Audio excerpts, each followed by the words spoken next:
This is your host, Trevor J. White, as always joined with your other host, Shane Smith. Welcome to today's show. We're excited. Shane and I have had many conversations already today on today's subject matter of how do you push through resistance? Like when things are not working the way you thought they would, right? What do you do? Because I think this shows up for a lot of people in a lot of people's lives in all areas, right? But today specifically, we're going to be talking about obviously your firm, your business, right? When you're doing different things, especially in growth, because this is kind of the single greatest thing I have watched where attorneys have failed. It's in the fact that they have this naive idea about how it's supposed to go down. Then they step into whatever it is and they start to do something new.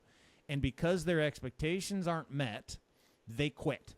Right? And they quit because they think, oh, it must be broken, or maybe I'm not the one to do it, or there's some story they tell themselves, which then inevitably proves their point that they're a failure, and then it cycles them. And then I watch people do this over and over and over, and they think other people are lucky, and they think, well, that person, it's like you growing your firm, Shane. It's like, well, you must not have had any problems. Right? The only way you grew, a multi-10-figure firm is because everything was easy for you, right? That was true, right? It was super easy. Definitely all easy. Definitely no wasted money. Definitely never opened a new practice area and blew 50 grand in 9 months. Definitely did never try any lead sources that just ate my cash. They required fighting because they never did anything they said. Definitely didn't buy any Yellow Pages ads and get hit by bots on the number because I was doing pay-per-call, and that was before we tracked the stew out of everything. And it just, I get a bill that said, we sent you 10 clients this month. And I'm like, I got nobody, it was all bots. None of that ever happened to me. Nope. Nope. You're all. lucky because I mean, you were. I mean, anyone who's successful, that's how it is. There's just none of those things. They don't get any of those things. It's just smooth sailing and so, that's the reality. Yeah. Obviously, I'm being a smart ass, but we all go through it, and I think that's, number one, the first thing you got to anchor into. Like, I had to learn this, too. We all are experiencing it, and so when you see someone that doesn't appear that way, it's just because they don't appear that way to the outside. Yeah, and that's the key, right, is being around other people and learning. Everybody goes through this. I don't want to say exactly the same, but they all go through the same stuff, right? Yeah. Everybody hits growth hurdles, and that's the struggle with when you're alone and you're running your firm by yourself and you don't have anybody to talk to, right? You don't know anybody to talk to, and if you do know some people that are other lawyers, half the time the conversations are just BS, right? Yeah. Everybody's only talking about their wins. They're talking about, oh, this is what's working. They only talk about what works. It's like going to Vegas, right? I mean, how many people do you know that you talk to and they go to Vegas and they never seem to lose? It's all BS, right? If everybody went to Vegas made money, Vegas wouldn't have those huge hotels. Yep. I mean, but like growing your firm, if you can't be around people who can actually tell you like it's real, you're going to believe all the stories that, that growth is easy, or, oh, here's what I'm doing. It's working. The flip, there's no SEO, or SEO sucks, or that doesn't work. Yep. Shane, it looks like we lost camera on you, bro. We can hear you though, so it's great. We'll just keep rolling without the camera because I love this conversation. It's very, very true in that. And I think one of the other things that happens is from a posturing standpoint. Like I've been to many environments where I'm talking to somebody who I need help from, and I'm like, hey, here's what I'm struggling with, and they almost act like they never had the struggle. Like they never had that problem. It's like it's the weirdest thing. And it's this ego driven, right? So we have to squash that, right? That's number one. We have to realize that everybody goes through it.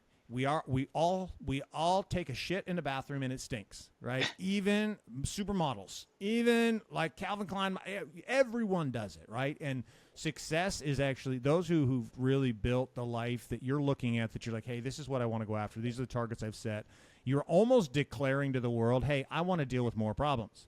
I want to deal with more pain and pressure. So that's the first step, is like establishing, yes, I'm going through this problem. That's okay that I'm going through this problem because it's part of the process. So then let me ask you, Shane, once you can kind of accept that, right? You accept that you're going to drop 50 grand on a different arm of an area of law that isn't going to work. You accept that you're going to pay for leads that aren't actually leads. Like, you know that this is part of the game and it's not going to lead to you quitting. How have you in the past mentally walked yourself through that so that you didn't get discouraged so much so that you threw your hands up and said, well, I guess this just isn't meant for me? I think part of it is, one, knowing everything's going to take 3 times as long, right? Yeah. 3 times, or cost 3 times as much money and take twice as long to see any success versus what anybody promises you, right? That's number one. It's always going to take longer. 2, I think you have to get in your head, if you try one thing and it doesn't work and you stop, you're never going to make it there. It's like, you've got to continue on, and you've got to commit to, it's not, am I going to spend marketing money on this one thing, and that's going to be all my marketing. If it doesn't work, I'm not going to spend marketing money. It's, you've got to commit to growth, and you've got to commit to a dollar figure and a time amount, that you're going to invest in stuff to make it grow, so that if this marketing thing doesn't work, it doesn't mean you save that $5,000 you were paying. It means you shift to, another lead source for $5,000. And I think the key too is, do you need to pivot? Is this a quick pivot, right? This is a disaster, cut it loose, or is it you've got to persevere and keep grinding, right? And things fall into those 2 categories. And I think that's the hard part. That's actually the hardest decision is this a crap, I got to pivot totally super quick, or is it I'm being impatient, right? Because both of those are problems.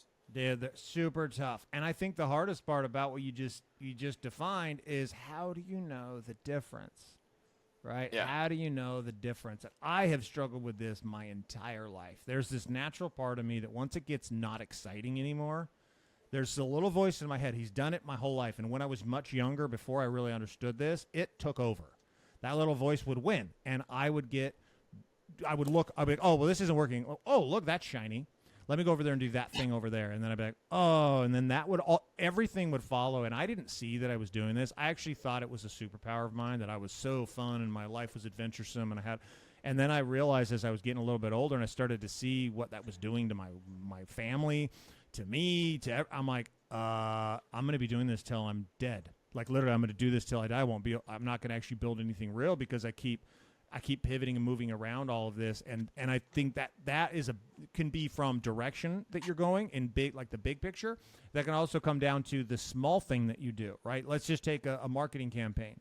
You got a new idea, right? So it's what you and I have spent a lot of time this morning, speaking about, and looking at this. Like, you and I, like, as we started this new campaign, we both had an idea about what we thought would happen.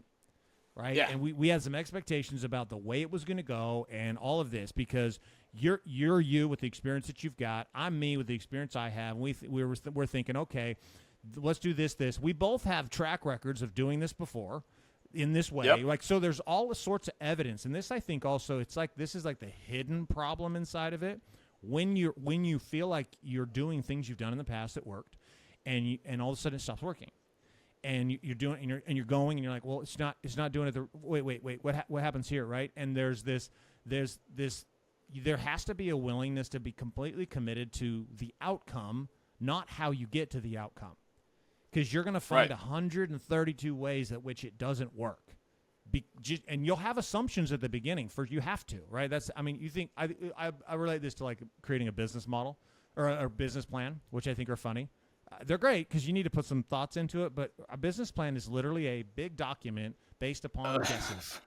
It's all guess. Exactly. It's like, one is funny. It's like, well, what are your predicted earnings? I'm like, bro, I haven't even sold one of these products, right? I don't even care what you're selling. You can be selling anything, and you're like, well, I think it doesn't we're matter. Sell Yeah, this many people for this point, and I'm like, dude, it's all guessing. And it's great. You got to have some direction you want to go after, but I think it's realizing that all of that planning is amazing. But what's most important is that you take action, and then realizing I'm committed without question to this outcome over here. If I'm committed to the end result of what we're building, then the pathway getting there, I have to accept what we talked about at the beginning of today is it's going to not work. It's going to be hard. There's going to be resistance. It's going to suck sometimes. And then I'm going to have wins that are going to be amazing, and then it's going to suck again. And then I'm going to have wins that will be amazing, and it's going to go in 73 different directions on the way to the destination. Where I've gotten stuck and tripped up is when I was attached to how I was doing it. That became a problem, right? Because and you get attached to ego too, right? Like, oh, this was my idea, and it's not working, so it's got to work. So you can state, that's what I mean about, is it a short pivot or you need to ride it out more, because sometimes the data is just there, and you're like, wow, this is terrible. It's a bloodbath. I need a quick pivot. I'm going to grind out the process and persevere, committed to the goal, but this particular method is not working, right? Let me kill it and move on. And attorneys in particular, and I'll say attorneys because that's who I talk to all the time, they get some ego in there. And if it's their idea or their video or they wrote it or whatever it is, they get wed to, I'm so smart, I'm not willing to change it, right? And they get into, it's somebody else's problem, or I'm going to run this thing till it does start to work. Well, I mean, the social media stuff gives you some great data pretty quick. You can't, maybe you shouldn't pivot in 3 days or a week, but inside of like a month, you should have some pretty good data if you know what you're doing. Now, if you don't know what you're doing, then okay. But, and also, I think the key too is understanding, like, if you're running any kind of ads, you've got some kind of funnel and conversion process, right? There's from just the ad to other stuff. And I've seen people get stuck in the wrong area, right? They're like, oh, the ads are terrible. Well, when you look at the data, the ads appear to be working. It's all the other stuff that's not working, or it's the sales team that's not working, or it's that, dude, you didn't call anybody back, right? Yeah. I mean, we've even seen stuff where they're getting people to call, and everything's going to a receptionist or an answering machine, and they're just not calling people back, or they're calling back in 48 hours. I mean, dude, come on, your stuff's working. So, well, your point you're making, which I love, is the fact that sometimes when you're stuck, it's not where you think you're stuck. You point the finger at the wrong thing, and a lot of it's because of the ego, right? I've watched this happen with attorneys as well, is where they'll film something because it's their face. Maybe they came up with the copy for the script, whatever, and they're so ego-driven on it that there's no way that can be the problem. And so they'll look at other things to try to blame it on because they're so hell-bent. Even when the data itself is saying the ad is the problem, if they're driven with their ego, they won't see it. They'll start literally blaming the person who's getting them the data. They'll start blaming, literally looking at something. It will be outside of them in this way that it's like, okay, maybe it's just my ugly face that's not working. They won't see that or look at it. But I think you're bringing up such a great point of usually the thing that you think you're stuck on is not actually it. There's actually something else that you are stuck on that you just can't see, right? And this is what's hard when you're stepping into, like, growing as an attorney, right? And doing things. Maybe it's stepping in a new area of law, or maybe it's just new responsibility, whether you own your firm or you're a managing partner or you're just an associate at the firm. When you want to grow your career, you're stepping into something you haven't done before. And so it's ignorant to think that I'm going to know all the problems I'm going to face, and I'm going to know how to solve them all. You haven't even done it. That's this. We get this from when we can speak about it from a basic level, right? You don't hand an algebra book to a third grader and expect them to solve those problems, because they don't even they'll look at that like, what? There's alphabet in numbers? What the heck? I don't get this, right? No different than you stepping into a new realm. Like, so if you're a firm owner, right? If you to go from, $500,000 a year to $5 million a year, well, you've got a whole new series of problems that you have never even seen, ever. Oh yeah, and you'll get stuck for sure. And if you think you're the one that can solve everything, and it's your ideas and you and all this, and this is what will get people stuck, and then they'll say things like, well, I tried to grow my firm, or I tried to get promoted. I tried to do that, and this and this, all of this happened, and so it must not be for me. The biggest is, I hired an associate once and it didn't work. Right? I get that all the time. I hired an associate, it didn't work, or I hired an associate and they left me, or people get stuck on this. So they're doing this. You can't grow by yourself. I mean, it's really, really hard as a Yeah. lawyer to do. I mean, you can only grow to a certain amount without having another lawyer. And that's the biggest thing, is that right there. But when you talk about trying to solve everything, Trevor, I've talked to my team and my attorneys, and I'm like, hey, and I always go back to this same story over and over. I know some of the ones who've been around a while hate me or hate to hear it, but I'm like, hey, who's Michael Jordan? And they're like, well, he's a basketball player. I said, is he like any basketball player, or is he like, a super famous basketball player? And they're like, well, of course, he's probably one of the greatest basketball players of all time. And then I'm talking, how long did he play basketball? And it's like 25, 20 years. I don't even know. I'm not a sports, but a long time. Right. Like in his last year he was playing, how many coaches did he have? And they're like, well, one. And I'm like, really? He had a main coach, an assistant coach, an offensive coach, a defensive coach, a free throw coach, a nutritionist, a strength and conditioning coach, probably a weightlifting coach. I'm up to like 8, and I don't even know anything. And I'm like, Right. so if Michael Jordan had 8 coaches his last year of basketball to teach him to do better, you not having a coach or a mentor or thinking you know everything yourself says you're better at this than Michael Jordan was at basketball.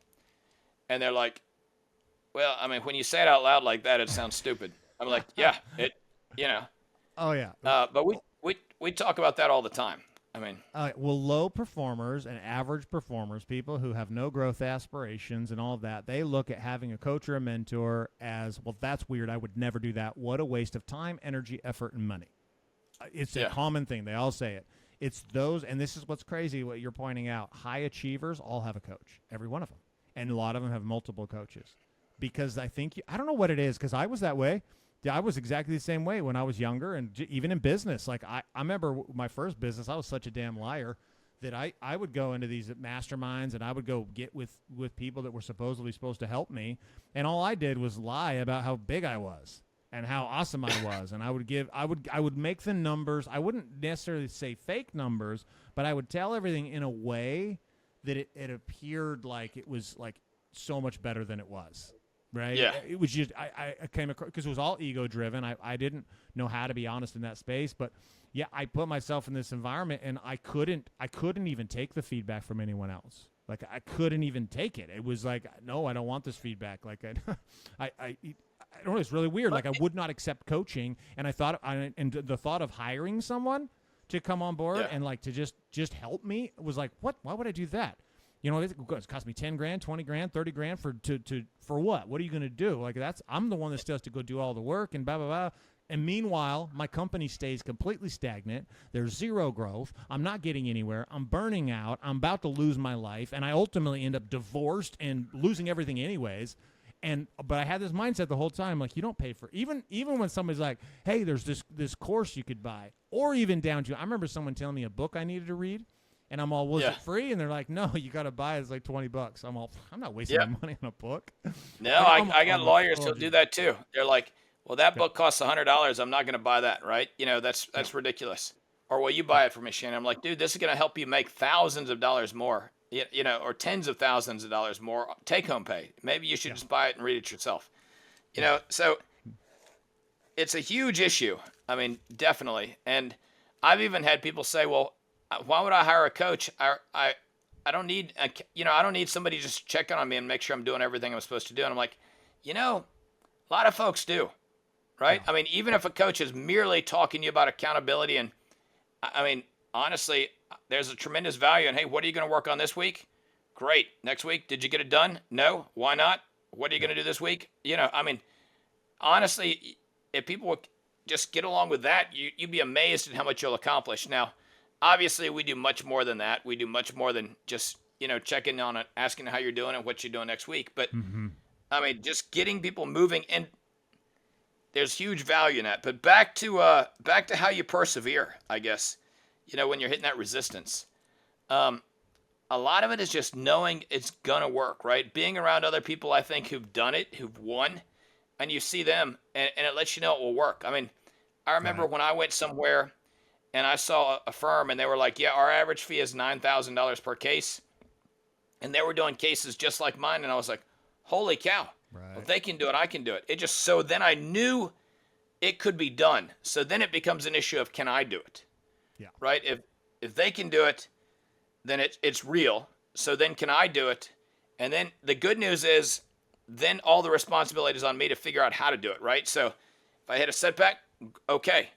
Is it a quick setback or is it something where I just haven't given it enough time?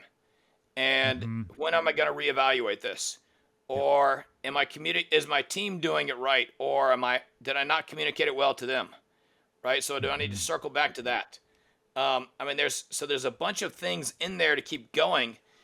But I think the main thing is committed to the process, like you said, right? Committed to the outcome, no matter whether it's a 1 week or a month or a year-long goal, be committed to it and keep grinding away. I mean, like even that practice area where I spent 60 grand on, really it was just one big mistake. I did one big mistake in that whole thing. And at the end I was like, this is just not worth the pain. So I killed it. As opposed to I could have fixed that one mistake and boom, it would have went, right? I just did a bad hire. I mean, that was really the main crux of the issue. I did a bad hire. I knew it was the wrong hire when I did it. It was just the easy hire. And, cost me 60 grand worth of work and who knows what else. Oh yeah. Well, and we'll all do it. And I think you got to accept that. You got to accept that's part of the process, right? Trust the process to get to the top, or accept that you're not going to scale and grow. Right. Like even marketing. The other side. You're going to try 4 or 5 things and only one of those may work. Yep. But by trying 4 or 5, you found one that worked. Now you can try 4 or 5 more and find one more that works. And then you can try 4 or 5 more and find another that works. Now you got 3 things that are working. It's commitment to the process or to the goal, not exactly how it looks, or exactly how you think it's going to look the journey. Yeah, and I was talking to a client earlier today about this, and it was about how he was trying to find the easy way. And I'm like, listen, you need to accept that it's going to be hard work. Like, you need to accept that you're gonna hate some of the things that you're doing because it's going to be frustrating. You need to accept that. Stop spending so much time looking for this to be easy. And I think if it's not going to be easy, it's not. If running a multi 7, 8, 9 figure firm were easy, then guess what? Every attorney would do it. It's not easy, and I think we have to accept that. And as long as we are trying to find easy buttons, easy ways, easy hacks, and even with like social media, or not social media, but artificial intelligence today, right? What AI has done is kind of just push people into this window of like, wait a second, I can get 12 hours worth of work done in, we'll say, 6 hours, and then I'm just going to go to the beach and hang out the rest of the day. Well, okay, but there's somebody out there who's also willing to work hard. So if the person is also willing to work hard and then they compress time, they're still going to put in the time. They're going to destroy you. And so when you come to growth and scaling, this is one thing to make no mistake. There's competition, right? If you work for any kind of a company, you're in competition with anyone else who competes with you. And inside of that, there's winners and losers in competition, right? You go to a basketball game, right? Michael Jordan either won the game or lost the game. There were no ties. Nobody's just there to play the game. We're not, 10 years old playing basketball. It's a competition, right? And so there's this hard work element, realizing I got to push through. I have to know the outcome I'm going for. And if I'm willing to do that and I get the right people on my team, the right mentors, the right coaches who have done what I'm trying to do, you've got a chance, right? And I know a lot of our viewers, a lot of our listeners, right? They're sitting in that firm range or that attorney range, right? If they're a firm owner, they're 500,000 to $1 million or so. We got a lot of listeners in that gap. The ability for you to grow and scale past that, right? There is a map. There's a very clear way to follow it. I mean, we do an event every month where we bring you in and help you find that map, and we call it the Legal Edge Summit. But it's a coming together of all attorneys, not just owners, but it's the attorneys to be able to come together and kind of collectively create what is the scalable map for me. How do I grow this way, right? It's a map you followed and then created, Shane, that allows others to basically replicate, right? And you're living proof, right? And I'm gonna shoot your ego for a second. Like I'm actually gonna cut it down, just because I think it'll be good for our listeners. Here I go. Shane, you're not special. I've known you for a long time. You're just a cool dude, but you don't have like some superpower that nobody else has. right? And I Like didn't inherit a firm either, right? You know, no, you grew. yeah, You exactly. You grew this like there of all the cliches that would exist, right? It's like that's crazy. What the one thing you've done better than everyone else though is you didn't quit. You pushed through everything we're talking about today, right? And maybe that is a superpower. Actually, it probably is a superpower. So you do have a superpower. Never mind. You are still superhuman. Built your ego back up, right? But I wanted to point that out for everybody, all our viewers, because it's not, you have exactly you have all the recipe there to do the same thing if you give yourself the space and the container in the right places to do it. It's just why we do what we do with the Legal Edge, is so that we've got the opportunity for you who are saying, hey, you're hearing our voices right now and you're like, listen, I want that. I'm confused. I'm struggling. You know, a lot of attorneys will enter our game when they're tapped for capacity with time. They feel like their world is out of control and overwhelmed, and they're like, I don't know how to go to the next place without destroying everything that I've already built. Or if I can't stay here because I know what I'm currently doing, I've got, I'm running at red line like a race car. I was going to say that. I think that's that's where I feel for most people, right? It's one thing if you're okay and you're wanting to grow, and you just can't figure out how. But a lot of times people are right on that edge. They're on the razor's edge of like, not only can I not grow, but I can't keep this up. Yep. Right? Like when I was working every weekend, I couldn't keep that up indefinitely. I mean, I would have just totally burned out. I mean, I would have burned down the firm. There's no chance I could have continued that. I don't want to say I couldn't have toughed it out one more year, but I mean, it was getting close, right? Yeah. I mean, and that's where they're at, or when they haven't talked to their kids in 2 days, or, I leave before the sun goes up and I get home after the sun goes down. I mean, I've worked those hours and it's not great for your relationship. It's not great for your kids. And it's not great for you either. I mean, physically, it's devastating to your firm. I mean, we know those guys. They're 30 pounds overweight. Yep. I mean, it'll destroy you, bro. I ended up divorced because of it. Like, I literally lost everything because of it. And I thought it was okay because I thought it was the way you were supposed to do it. I mean, that's what I've been told. I bought the same lie that everybody else did. Everybody coming out of law school is like, hey, guess what? In order to do this, put your blinders on, go to work. Tell your family they're just going to have to wait. And eventually, this was the biggest bullshit lie. Eventually, you're going to get to a place where you don't do this anymore. Well, that never happened. Well, no, if you don't work at it, it never happens for certain. Now, and then I got in a habit of it, right? So then a 12-hour day was a short day for me. And that may, some of you guys listen to this, you're like, you need to just work harder. You hear me say 12 hours, and you're like, what the hell? I've never done that, right? So that's your first problem. If you heard me say that, you're like, but then there's other groups of you are like, well, 12 hours, and sometimes I do 14. And sometimes I do more than that, right? Because 12 was a short day, and I'm working 6.5 days a week. Literally 6.5 days a week. I took half a day off on Sunday afternoon, right, to go be with the family. And somehow I thought this was the price I had to pay. But then I got used to it, and I got to where I liked it because the money would come in. But then there came this point where I was drinking every single. I mean, it spirals. Yeah. We all know the stupid cliche story.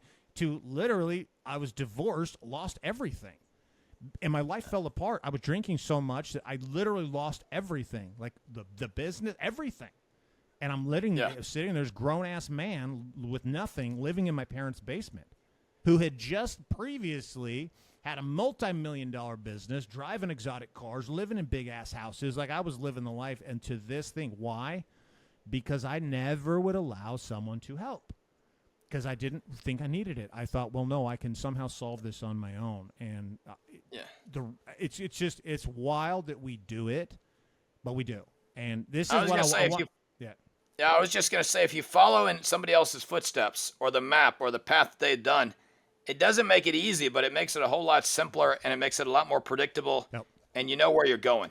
I mean, 100%. The map you and I put together for the Legal Edge is a culmination of the last decade of growth of your life to get your firm where it's at, and a decade of my life to get my life where it's at, and all the shit we had to go through, all the things you talk about making problems for yourselves. Yeah, thank you. I'm gonna go ahead and take the gold ticket for that one, the old gold star, put it on my forehead, of all the things you could do wrong to jack it all up. And then I had to go through, how do you rebuild it in a different way, and in a way that is not that way, to where, I've got, everything, like my relationship with my wife, I got remarried, she's my ride or die. She is my queen. She is my everything. She's my best friend. Like, I don't have any guy friends. I don't go hang out with guys, right? Whereas I used to do that all the time before. I couldn't get out of the house quick enough. right? I'm like, I don't go. You go to the bar with the friend. It's everything about my life, economically better than it's ever been. All these things, and it took collectively, Shane, you and I took 2 decades of learning to figure out how the hell do you do this in a formula that actually works. And this is what we want you guys to have access to. You can get some free stuff. We put together a book called The Power of the Pivot. You can get a free copy of that book over at legaledgecoaching.com. Just go over there, put your info in, and we'll send it over to you. And also gives you, there's information on there on our summit event where you can go and actually get in a world where Shane and I will work with you virtually to help you create the same. We'll show you the framework and the maps, and then you'll create your very own custom map for yourself to be able to go out and execute, right? And we give you some coaching afterwards, et cetera, to help make sure you can implement all of that.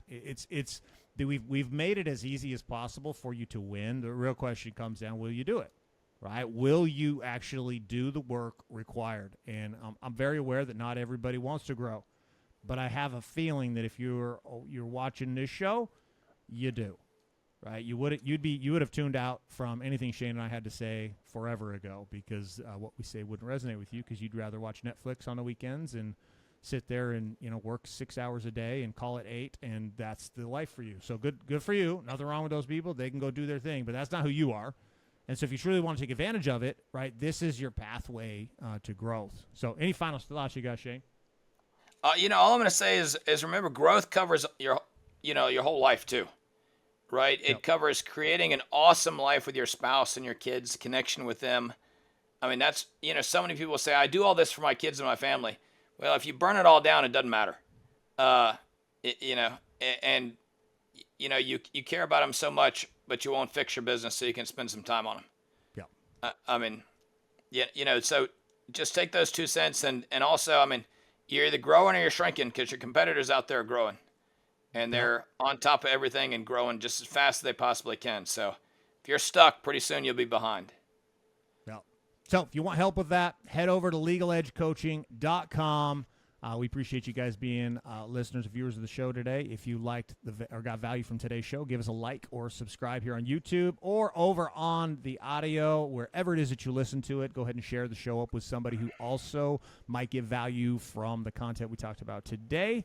And all you attorneys out there, you can do this. If you want to grow and scale, we're here to help you. So appreciate you guys. Have a fantastic rest of your day. It's Trevor White signing off. And Shane Smith. See you next week.